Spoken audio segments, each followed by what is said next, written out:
Écologie punitive.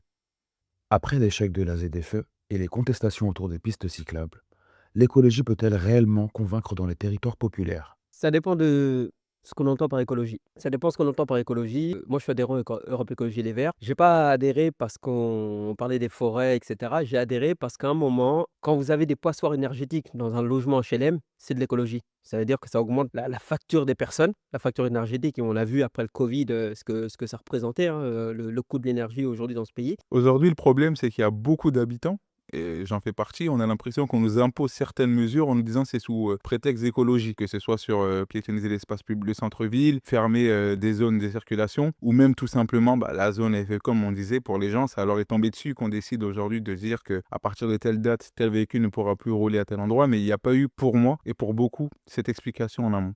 Moi, je suis d'accord, mais sur ces mesures-là, si on parle des mesures nationales qui sont prises à l'Assemblée, au Sénat, je peux comprendre. Maintenant qu'on est dans le local, je trouve qu'avoir des pistes cyclables, bon, ça peut parler à tout le monde. Après, si ça dérange, sur la route, on peut pas y aller au forceps. Voilà, dire qu'on va empêcher les gens, comme ça se fait à Londres ou comme ils essaient de le faire à Paris, d'empêcher les voitures d'entrer, les grandes artères et cetera. Non, je pense encore une fois qu'il faut convaincre les gens du bien-fondé de l'action qu'on propose et ça prend du temps. Ça va faire du chemin dans l'esprit des personnes.